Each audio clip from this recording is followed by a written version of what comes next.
Hey Fabricators, thanks for joining us once again, digging into the various experiences that are available in Microsoft Fabric. Today it is a turn of the real-time analytics experience. So if in the world of Synapse you're playing around with things like Azure Data Explorer, you're writing KQL, you're going looking at time series data, it's the same kind of experience that we've got in Fabric. If you are out in the world of Azure and you're using things like Stream Analytics to process data and grab events from an event hub, then land it somewhere, that's the kind of thing that we're doing, and you can do that inside the Fabric engine. So anything to do with event processing, streams of data, all that good stuff is what we're looking at today. As always, don't forget to like and subscribe if you're new around here. Let us know down in the comments if you're already using it. What are you using KQL for? Did you ever use KQL? Love to hear it, because it's a weird one, because we do lots of Spark. So we do lots of Spark streaming. So where does Spark streaming fit in compared to where does KQL Data Explorer streaming fit in? There's a big open question about what you use where. Right, now, as always, I am joined by our chief fabricator, Craig. Welcome back. Hello again. And you're going to take us through this new experience and show us how we stream some data from an event hub, right? Yeah, let's dig into it. Awesome, very cool. So yeah, usual screen, and we can go in through that same experience picker. And if I click through to real-time analytics, we've got some different choices here now. So I've got the option to create a KQL database, a KQL query set, or an event stream as well. So like, as you said, real-time analytics is primarily for working with that kind of streaming data for logs, potentially like IoT data that comes from production lines. You can work with file sources as well. And you can process that structured and unstructured data within that persona, that real-time analytics. So basically, so for anyone who's coming from maybe the Power BI side or other things, we're saying this KQL thing. So KQL is the Custo Query Language. If you've never heard of it, that is fine. It is a thing just for streaming and event processing and time series analysis. If you ever use things like log analytics, you use a syntax very similar to KQL. It's that a specific querying language. It's not SQL. You're not writing SQL, although if you write a lot of SQL, you'll find it fairly familiar. But that's what we're talking about. That's where this whole KQL thing's coming. It's from the Custo engine, which was all to do with Data Explorer when they introduced it. Yeah, exactly. That's it. So yeah, everything centers around that KQL database, and we can connect that up to Event Hub for streaming data in, or various sources for file ingestion as well. So I'll go to my usual place. I've got my workspaces, and I'll go to EU sales now because my UK sales is getting quite cluttered with everything. If we look in here, so I've already created a KQL database. So if I click to open that, I can see that I've created some tables in there. We've got some options where we can go through like a kind of wizard interface to create a table. And I can hook that up to a specific source, set a schema, or I can just use a KQL query to actually create that table by going through a KQL query set, assuming you know how to write KQL. So I've got some tables that I'd created in here already. And some of this might be fairly familiar if you've used the Synapse real-time analytics already before, or if you've used Azure Data Explorer. It's basically that, but inside Fabric, and gives you a lot more of that kind of connectivity between the different components within Fabric as well. Something that might be different is the precursor to having this database is you don't need to create that compute pool with Fabric. So it's all just working under the hood. You actually have less kind of visibility and control over that than you do with the Synapse compute pool that we have. So if I open up, like I've got a stocks table here, I can see some statistics about the stocks table, what that schema looks like. And I can actually just query that table. So I can show any 100 rows, and that opens up a KQL query window, and that will return some data for me so that I can actually see what's in there. So it's fairly easy to kind of get started with it. It's fairly easy to start working with and analyzing your data. It's important to mention that this is primarily, or it's for analyzing your data and reading the data. You can't actually write to the data in here. So this stocks table is just connected up to a data stream that I've already created. that connects to Event Hub. So I've got an Event Hub that's set up, and I'm pushing through some events, and that's what comes through straight into this stocks table. And I've set that up just from in here, from kind of going through this data, get data option, where, as I mentioned, we've got continuous options with Event Hub. We can push that from pipelines. If you're doing that from pipelines, it creates a new pipeline. So you kind of drive that from the KQL source rather than creating the pipeline first and then connecting it up. Or I can run it from data flows. And then you've got those kind of one-time options as well for sample data, local files, OneLake, Blob, and Amazon S3. So there's anyone who, I guess, hasn't done much with Azure. So event hubs are just a bucket that you can send events to, right? So maybe if you had like a sensor, if you had like an assembly line and had a load of cameras and things on it, if you had something measuring the temperature on your kettle so you can tell whenever you're using it, whatever it happens to be that's pinging out sensor data constantly, they commonly allow you to add an endpoint, and Event Hubs is just the Azure version of that. So you can say, right, fire all my events, get it into the Event Hub, and then that's where we're starting our journey going, well, that's a place that's got a load of events going into it. I want to use that as my source and suck events from it, right? Yeah, exactly. Cool. So that's one way of setting it up. There is a component that's new for Fabric within that real-time analytics space called an event stream. So if I go back to my workspace, I can click new and I can create a new event stream. Now, if we just do event 1, really upsetting people with all these naming conventions. I know, we put out a blog about naming conventions today about how you should name your Fabric things properly. And that's what you're doing. You're laying an event 1 on me. Yep, Agent of Chaos. What can I say? So while that's loading up, that essentially gives you this really, really easy to use interface where you can pick a source for your stream and then pick a destination. And I've created one here already to stream in some of that stock data that we were talking about. So I've got it connected up to an event hub through this stocks hub here. And then it runs through that stream. And then I'm pushing that out to a lakehouse essentially. And I'm pushing that out to a Delta table. So we've got some options here for outputs. I can push this to a custom app. I can push it straight into my KQL database for analyzing. Or I can just push it straight into a Delta table in the lakehouse. Even though everything's Delta under the hood anyway, whether it's KQL or we're using the lakehouse. And that's a big change, right? So previously in Synapse, KQL databases were their own separate storage mechanism. You put your data in there. It was stored separately from your lake, from your dedicated pool and all that stuff. Was now, yes, it's a different Fabric artifact, but it's still just a Delta table under the hood, which is great. Yeah, exactly. In terms of inputs for this as well, it's a little bit limited. We can work with some sample data, so it's really easy to kind of try this out if you don't particularly have a specific use case for it at the moment.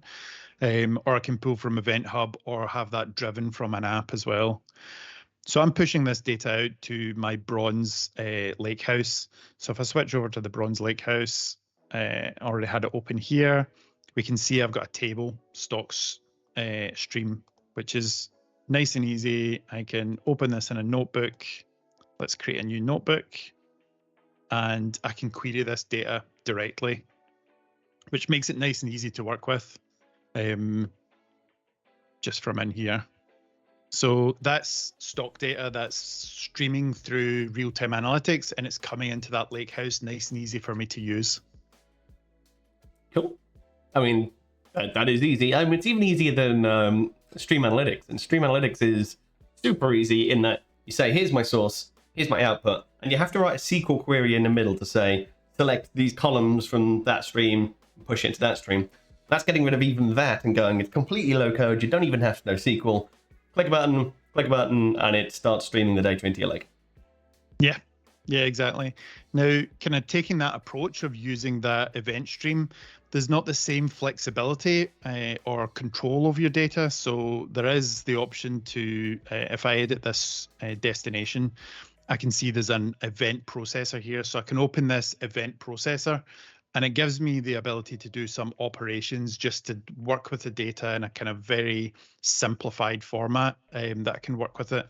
But you'll notice when we went to that output within my notebook, I've got some nested JSON there. So we've got multiple layers.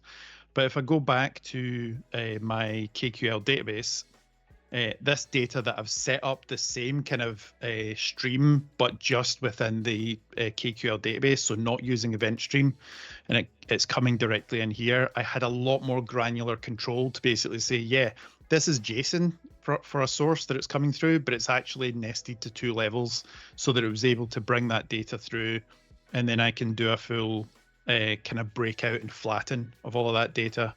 So depending on how much control you want, there's different kind of ways you can do it, at least the way the real-time analytics is set up at the moment. Okay. Yeah, interesting.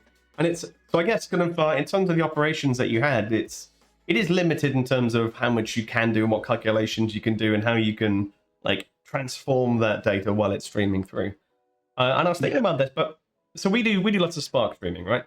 And there it's, you just write Spark. You can do any transformations in a Spark streaming query on a data frame as you could just writing a batch query. But then when we're landing data into the lake, if we're going into our like bronze layer of the lake, we wouldn't do that. We'd say get our events and just stream it into the first layer. So you can really happily use this really, really easily to do the connecting to the event hub, to do the management of the credentials, to do all that stuff and just land data into your lake. And then you could have a Spark step next doing Spark streaming on top of that table, which then does something more complex and unpacks it and has any weird and wonderful JSON transformations, separating out the logical layers of your lake. So even talking to me, a massive Spark nerd, and going, does this have a place if you're doing a load of streaming? That first bit, rather than having to encode all the Event Hub credentials and bake that as secrets into your notebook and have all that managed, actually you can kind of skip that step and just go, well, we'll hook it up, ingest it to there and look after it, and I'll do the rest, which you could then also do in a different cadence. So if this is constantly streaming, constantly adding new both to the lake, maybe I only want to actually pick up what's changed in the last hour and move it through to my silver layer. So you can go and break it up and think about it as logical steps. So yeah, makes a lot of sense. Cool. Yeah, it's really flexible. And like when we were talking around that integration with the rest of Fabric, like we spoke before about shortcuts in a previous video where we were talking about that NYC taxi data, which is actually sitting away over in another Azure Data Lake storage account. So I can shortcut that data in here and I can kind of work with it in a very similar way, not quite the same. If I do the same, kind of bring up this KQL query window, if I'm looking for that NYC taxi data, it's got the IntelliSense that pops up because it knows kind of what I want to see, but it references it as an external table. So rather than just like that stocks one where I can just say stocks and then take 100, I'm having to look at it as a kind of separate type of entity, so that external table. So this is, so I can still work with it. This is inside your KQL database. You're doing a shortcut out to some static Lakehouse data. Yes. And you can go the other way around, and in your Lakehouse data, you can do a shortcut out to a real-time updated KQL table, right? Yeah, exactly. So there's lots of data models that we used to do that kind of thing for. So you could do things like you can have your facts and dimensions joining off to a real-time table so people can just stream data directly into it. If you wanted a hot and cold parts of your data model that people can just automatically join real-time data into the stuff they're looking at, you can absolutely do it. Cool. Yeah, and it's all Delta under the hood in your OneLake, and what that KQL engine is giving you is a way to interrogate loads of data quickly using that text indexing that kind of makes it unique. Awesome. Really cool. Yeah. So kind of in terms of things that are potentially still not quite there yet in terms of the preview, like the get data approach. So if we wanted to kind of get data from OneLake, this doesn't really have the same kind of feel as I'm going to upset you again, table one. Doesn't really have the same kind of feel as the rest of Fabric, where we can choose those lake houses that are nice and close to or within that workspace. We've got a URL that we're passing through here, and it's looking for an individual file as well. So rather than something that we can easily point to like a Delta table, so we're pointing to the folder level, we're kind of pointing to individual file level. But I guess it depends on use cases and what you would be using that data and why you would potentially import that data into your KQL database. Yeah, I mean, so lots of times when we're looking at streaming tools, they do expect you know, here's a JSON file that I want to use to test my stream, and then you read through it as if it was an event. If you didn't have like a test event hub set up and you wanted to practice with some dummy data, you do that kind of thing. That makes sense. I guess lots of streaming, we see streaming with delta tables all over the, like we see it so often. But that needs to understand the transaction, which transaction I go, I've read up to transaction 19. Oh, the delta table's on transaction 21. I need to read in those two tables. So it's definitely, it's missing bits in terms of that. But as I said, we probably wouldn't use it from delta to delta kind of transformation. We'd probably write a bit of Spark there because we can do stateful processing there. Yeah. So yeah, it's a bit of a shortcoming, but it doesn't feel disastrous, right?